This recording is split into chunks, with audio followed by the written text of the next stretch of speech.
ಮಾಂಸಾಹಾರವನ್ನು ತಿನ್ನೋದು ಪುಣ್ಯನ ಅಥವಾ ಪಾಪನ? ನಾವು ಎಂಥ ಆಹಾರವನ್ನು ತಿಂತೀವಿ ಅನ್ನೋದು ನಮ್ಮ ಇಷ್ಟಕ್ಕೆ ಬಿಟ್ಟಿರುತ್ತೆ.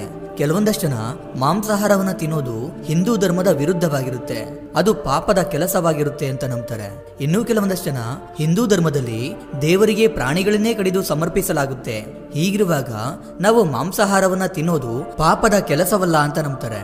ಹಾಗಾದ್ರೆ ವೇದಗಳು, ಗ್ರಂಥಗಳು ಮಾಂಸಾಹಾರದ ಬಗ್ಗೆ ಏನಂತ ಹೇಳ್ತವೆ? ಅಷ್ಟಕ್ಕೂ ಈ ಮಾಂಸಾಹಾರದ ಬಗ್ಗೆ ಭಗವದ್ಗೀತೆಯಲ್ಲಿ ಶ್ರೀಕೃಷ್ಣ ಪರಮಾತ್ಮನು ಏನಂತ ಹೇಳಿದ್ದಾನೆ ಅನ್ನುವಂಥ ಪ್ರತಿಯೊಂದು ಕುತೂಹಲಕಾರಿಯಾದಂಥ ವಿಷಯಗಳನ್ನ ಇವತ್ತು ನಿಮ್ ಜೊತೆ ಹಂಚಿಕೊಳ್ತಿದ್ದೀನಿ. ಒಮ್ಮೆ ಶ್ರೀಕೃಷ್ಣನು ಒಂದು ಮರದ ಕೆಳಗೆ ಕುಳಿತು ಕೊಳಲನ್ನ ಓದುತ್ತಿದ್ದನು. ಆಗ ಒಂದು ಜಿಂಕೆಯು ತುಂಬಾ ವೇಗವಾಗಿ ಓಡಿ ಬಂದು ಕೃಷ್ಣನ ಹತ್ತಿರ ಕದ್ದು ನಿಂತ್ಕೊಳ್ತು. ಆ ಜಿಂಕೆ ಭಯ ಪಡ್ತಿರೋದನ್ನ ಕಂಡು ಅದರ ತಲೆಯನ್ನ ಸವರುತ್ತಾ ಏನಾಯ್ತು ಎಂದು ಕೇಳಿದನು. ಆ ಸಮಯದಲ್ಲಿ ಒಬ್ಬ ಬೇಟೆಗಾರ ಜಿಂಕೆಯನ್ನ ಹುಡುಕುತ್ತಾ ಬಂದ. ಅದು ಕೃಷ್ಣನ ಬಳಿ ಇರುವುದನ್ನ ಕಂಡು ಆ ಜಿಂಕೆ ನನ್ನ ಬೇಟೆ, ಅದರ ಮೇಲೆ ನನ್ನ ಪೂರ್ತಿ ಅಧಿಕಾರವಿದೆ, ನಿಮ್ಮ ಹತ್ತಿರ ಇರುವ ಆ ಜಿಂಕೆಯನ್ನ ನನಗೆ ಬಿಟ್ಟು ಬಿಡಿ ಎಂದು ಹೇಳಿದನು. ಆಗ ಕೃಷ್ಣನು ಪ್ರತಿ ಜೀವಿಗೂ ತನ್ನ ಮೇಲೆ ತನಗೆ ಅಧಿಕಾರವಿರುತ್ತೆ, ಮತ್ಯಾರಿಗೂ ಅದರ ಮೇಲೆ ಅಧಿಕಾರವಿರುವುದಿಲ್ಲ ಎಂದು ಹೇಳಿದಾಗ ಆ ಬೇಟೆಗಾರನು ಇಲ್ಲ, ಈ ಜಿಂಕೆಯನ್ನು ನಾನು ಕೊಂದು ತಿನ್ನುತ್ತೇನೆ ಎಂದು ಹೇಳುತ್ತಾನೆ. ಆಗ ಕೃಷ್ಣನು ಯಾವುದಾದ್ರೂ ಜೀವಿಯನ್ನ ಕೊಂದು ತಿನ್ನುವುದು ಪಾಪದ ಕೆಲಸವಾಗಿರುತ್ತೆ.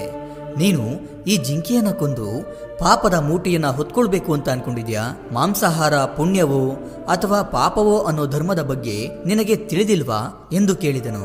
ಆಗ ಆ ಬೇಟೆಗಾರ, ಪಾಪ ಪುಣ್ಯದ ಬಗ್ಗೆ ತಿಳಿದುಕೊಳ್ಳುವ ಅವಶ್ಯಕತೆ ನನಗಿಲ್ಲ. ನಾನು ಕೇಳಿದ ಹಾಗೆ ರಾಜರೂ ಕೂಡ ಕಾಡಿಗೆ ಹೋಗಿ ಪ್ರಾಣಿಗಳನ್ನ ಬೇಟೆಯಾಡ್ತಾರೆ. ರಾಜರೇ ಹೇಗೆ ಮಾಡುವಾಗ ನಾವು ಮಾಂಸವನ್ನ ತಿನ್ನೋದು ಹೇಗೆ ತಪ್ಪಾಗುತ್ತೆ ಅಂತ ಕೃಷ್ಣನನ್ನ ಪ್ರಶ್ನೆ ಮಾಡ್ತಾನೆ. ಮಾಂಸವನ್ನ ಹೆಚ್ಚಾಗಿ ಸೇವನೆ ಮಾಡ್ತಿರೋದ್ರಿಂದ ಆ ಬೇಟೆಗಾರನಿಗೆ ಬುದ್ಧಿಶಕ್ತಿ ಕಡಿಮೆಯಾಗಿದೆ ಅಂತ ಕೃಷ್ಣನಿಗೆ ಅರ್ಥವಾಯಿತು. ಆಗ ಕೃಷ್ಣನು, ನಾನು ನಿನಗೆ ಒಂದು ಕಥೆಯನ್ನ ಹೇಳ್ತೀನಿ, ಈ ಕಥೆಯನ್ನ ಪೂರ್ತಿಯಾಗಿ ಕೇಳಿದ್ಮೇಲೆ ಮಾಂಸಾಹಾರವನ್ನ ತಿನ್ನೋದು ಪುಣ್ಯವೋ ಪಾಪವೋ ಎಂದು ನೀನೇ ಹೇಳು ಅಂತ ಕೃಷ್ಣನು ಆ ಬೇಟೆಗಾರನಿಗೆ ಹೇಳ್ತಾನೆ. ಅವನು ಸರಿ ಎಂದನು. ಆಗ ಕೃಷ್ಣನು ಕಥೆಯನ್ನ ಹೇಳೋದಕ್ಕೆ ಶುರು ಮಾಡ್ತಾನೆ. ಒಮ್ಮೆ ಒಂದು ರಾಜ್ಯದಲ್ಲಿ ಮಳೆ ಇಲ್ಲದೆ ಬರಗಾಲ ಎದುರಾಗಿತ್ತು. ಇದರಿಂದ ಅಲ್ಲಿನ ಜನಗಳಿಗೆ ತಿನ್ನಲು ಆಹಾರವೂ ಸಿಗುತ್ತಿರಲಿಲ್ಲ. ಈ ಸಮಸ್ಯೆಗೆ ತಕ್ಷಣವೇ ಪರಿಹಾರವನ್ನ ಕಂಡುಕೊಳ್ಳಲಿಲ್ಲವೆಂದರೆ ಉಳಿದಿರುವ ಸ್ವಲ್ಪ ದವಸ ಧಾನ್ಯಗಳು ಸಹ ಖಾಲಿಯಾಗಿ ಎಲ್ಲರೂ ಹಸಿವಿನಿಂದ ತುಂಬಾ ದೊಡ್ಡ ಸಮಸ್ಯೆಯನ್ನ ಎದುರಿಸಬೇಕಾಗುತ್ತದೆ ಎಂದು ರಾಜನು ಚಿಂತಿಸತೊಡಗಿದ. ಕೂಡಲೇ ಅವನು ಒಂದು ಸಭೆಯನ್ನ ಏರ್ಪಡಿಸಿ ಈ ಸಮಸ್ಯೆಯನ್ನ ಅವರಿಗೆ ತಿಳಿಸಿ ಇದಕ್ಕೆ ಪರಿಹಾರವೇನಾದ್ರೂ ಇದೆಯಾ ಎಂದು ಅವರೆಲ್ಲರನ್ನ ಕೇಳ್ತಾನೆ. ಆಗ ಸಭೆಯಲ್ಲಿದ್ದ ಎಲ್ಲರೂ ಆಲೋಚನೆಯಲ್ಲಿ ಮುಳುಗಿದರು. ದವಸ ಧಾನ್ಯಗಳು ಅಥವಾ ಏನಾದರೂ ಬೆಳೆಯನ್ನ ಬೆಳೆಯಬೇಕಾದರೆ ತುಂಬಾ ಕಷ್ಟಪಡಬೇಕು, ತುಂಬಾ ದಿನಗಳವರೆಗೆ ಕಾಯಬೇಕು. ಹಾಗೆ ಎಷ್ಟೇ ಕಷ್ಟಪಟ್ಟರೂ ಪ್ರಕೃತಿಯ ಸಹಾಯವಿಲ್ಲವೆಂದರೆ ಬೆಳೆಯನ್ನ ಬೆಳೆಯುವುದಕ್ಕೆ ಅಸಾಧ್ಯ. ಆದ್ದರಿಂದ ಸುಲಭವಾಗಿ ಆಹಾರವನ್ನ ಪಡೆಯುವುದು ಕಷ್ಟಕರ ಅಂತ ಎಲ್ಲರೂ ಹೇಳ್ತಾರೆ. ಆಗ ಅವರಲ್ಲಿ ಒಬ್ಬ ಸಾಮಂತ ರಾಜ ಎದ್ದು ನಿಂತು, ನಮಗೆ ಇರುವುದು ಒಂದೇ ಒಂದು ದಾರಿ, ನಾವು ಬೇಟೆಗೋಗಿ ಪ್ರಾಣಿಗಳನ್ನ ಬೇಟೆಯಾಡಿ ತಂದು ಪ್ರಜೆಗಳ ಹೊಟ್ಟೆ ತುಂಬಿಸಿ ಅವರಿಗೂ ಸಹ ಬೇಟೆಯಾಡಿ ತಿನ್ನುವಂತೆ ಹೇಳಿದರೆ ಅವರೂ ಕೂಡ ಹಾಗೆಯೇ ಮಾಡುತ್ತಾರೆ. ಇದರಿಂದ ನಮ್ಮ ಸಮಸ್ಯೆಯೂ ಪರಿಹಾರವಾಗುತ್ತದೆ ಎಂದು ಹೇಳಿದನು. ಇದನ್ನು ಕೇಳಿದ ಎಲ್ಲರೂ ಒಪ್ಪಿದರು. ಆಗ ರಾಜನು ತನ್ನ ಮಹಾಮಂತ್ರಿಯೊಂದಿಗೆ, ಮಹಾಮಂತ್ರಿಗಳೇ, ನೀವೇಕೆ ಮೌನವಾಗಿದ್ದೀರಿ? ಇದರ ಬಗ್ಗೆ ನಿಮ್ಮ ಅಭಿಪ್ರಾಯವೇನೆಂದು ಕೇಳಿದನು. ಆಗ ಮಹಾಮಂತ್ರಿಯು, ಮಹಾರಾಜ, ನನಗೆ ಇದರ ಬಗ್ಗೆ ಗೊಂದಲವಿದೆ, ನನಗೆ ಒಂದು ದಿನ ಕಾಲಾವಕಾಶ ಕೊಡಿ, ನಾನು ನಾಳೆ ಇದರ ಬಗ್ಗೆ ಮಾತನಾಡುತ್ತೇನೆ ಎಂದು ಹೇಳಿ ಅಲ್ಲಿಂದ ಹೊರಟು ಹೋದ. ಸರಿ ಎಂದು ರಾಜನು ಸಭೆಯನ್ನ ನಾಳೆಗೆ ಮುಂದೂಡಿದ.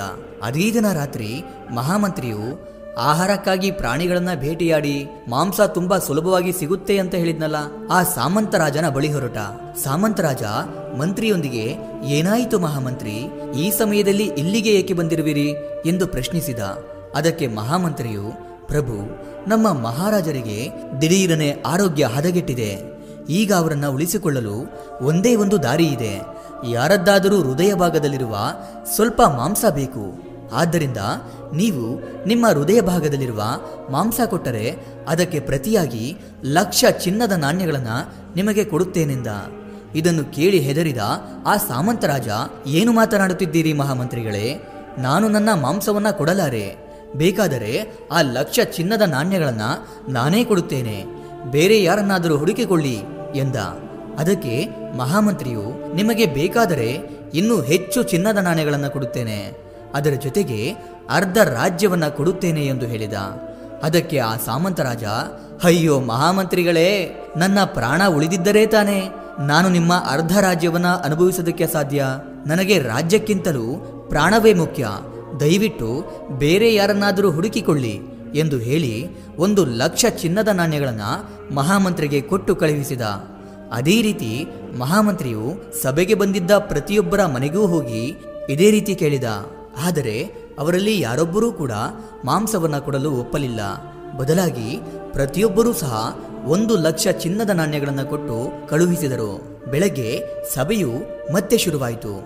ಎಲ್ಲರೂ ಸಹ ಮಹಾರಾಜರ ಆರೋಗ್ಯ ಸ್ಥಿತಿ ಹೇಗಿದೆಯೋ ಎಂದುಕೊಳ್ಳುತ್ತಾ ಅವರಿಗೆ ಮಾಂಸ ಯಾರು ಕೊಟ್ಟರೋ ಎಂದು ತಿಳಿಯಲು ಕಾದು ಕುಳಿತಿದ್ದರು. ಸಭೆಯಲ್ಲಿ ಮಹಾರಾಜರನ್ನ ಕಂಡ ಎಲ್ಲರೂ ಆಶ್ಚರ್ಯಗೊಂಡರು. ಏಕೆಂದರೆ ಮಹಾರಾಜನಲ್ಲಿ ಯಾವುದೇ ಆರೋಗ್ಯ ಸಮಸ್ಯೆ ಕಾಣಲಿಲ್ಲ. ಅವರು ಗಟ್ಟಿಮುಟ್ಟಾಗಿರುವುದನ್ನು ಕಂಡು ಮಹಾಮಂತ್ರಿಯು ನಮಗೆ ಸುಳ್ಳು ಹೇಳಿದ್ದಾನೆ ಎಂದು ಪ್ರತಿಯೊಬ್ಬರು ಮನಸ್ಸಿನಲ್ಲಿಯೇ ಅಂದುಕೊಂಡರು. ಆದರೆ ಈ ವಿಷಯದ ಬಗ್ಗೆ ಯಾರೊಬ್ಬರೂ ಮಾತನಾಡಿಕೊಳ್ಳಲಿಲ್ಲ.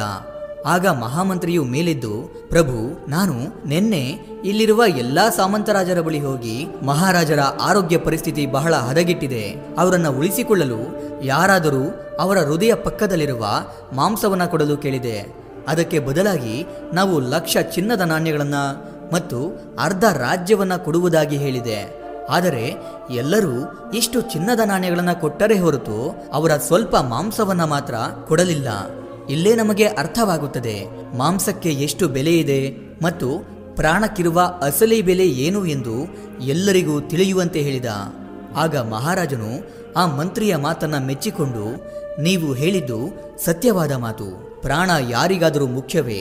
ಬೇಟೆಯಾಡಿ ಮಾಂಸವನ್ನ ಸೇವಿಸುವುದೂ ತಪ್ಪು ಎಂದು ಮಾಂಸಾಹಾರವನ್ನ ರಾಜ್ಯದಲ್ಲಿ ನಿಷೇಧಿಸಿ ಅರಮನೆಯಲ್ಲಿರುವ ದವಸ ಧಾನ್ಯಗಳನ್ನ ಪ್ರಜೆಗಳಿಗೆ ಹಂಚಿ ಸಾಮಂತರಾಜರುಗಳು ಕೊಟ್ಟ ಚಿನ್ನದ ನಾಣ್ಯಗಳನ್ನೂ ಕೂಡ ಜನಗಳಿಗೆ ಕೊಟ್ಟು ಬೆಳೆಯನ್ನ ಬೆಳೆಯಲು ಹೇಳಿದ. ಅದರಿಂದ ಜನಗಳು ಬೆಳೆದ ಬೆಳೆಯೂ ಕೂಡ ಚೆನ್ನಾಗಿ ಬಂತು. ರಾಜ್ಯ ಬರಗಾಲದಿಂದ ಮುಕ್ತಿ ಪಡೆಯಿತೆಂದು ಶ್ರೀಕೃಷ್ಣನು ಹೇಳಿದ.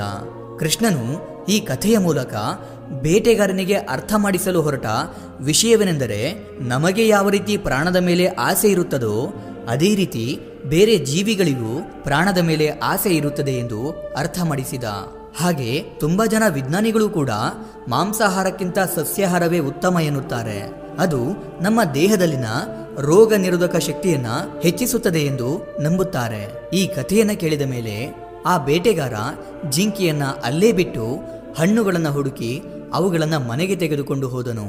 ಇದೇ ನೋಡಿ ಕೃಷ್ಣ ಪರಮಾತ್ಮನು ಮಾಂಸಾಹಾರ ಪಾಪವೋ ಪುಣ್ಯವೋ ಎಂದು ತಿಳಿಸಲು ಹೇಳಿದ ಕಥೆಯಾಗಿದೆ. ಈ ಕಥೆಯನ್ನ ಕೇಳಿದ ಮೇಲೆ ನೀವು ಸಸ್ಯಾಹಾರಿಯಾಗಿ ಬದಲಾಗ್ತಿರೋ ಅಥವಾ ಮಾಂಸಾಹಾರಿಯಾಗಿನೇ ಉಳ್ಕೊಳ್ತಿರೋ ಕಮೆಂಟ್ ಮಾಡಿ ತಿಳಿಸಿ. ಇದಿಷ್ಟು ಇವತ್ತಿನ ವಿಡಿಯೋ. ಈ ವಿಡಿಯೋ ನಿಮಗೆ ಇಷ್ಟ ಆಗಿರುತ್ತೆ ಅನ್ಕೊಂಡು ಮತ್ತೊಂದು ಹೊಸ ವಿಷಯದೊಂದಿಗೆ ಮತ್ತೆ ಬರ್ತೀನಿ. ಕೊನೆಗೆ ನನ್ನ ಈ ಶ್ರಮಕ್ಕೆ ನಿಮ್ಮಿಂದ ಬಯಸೋದು ಕೇವಲ ಒಂದು ಮೆಚ್ಚುಗೆಯನ್ನು ಮಾತ್ರ. Anyway, thank you for watching.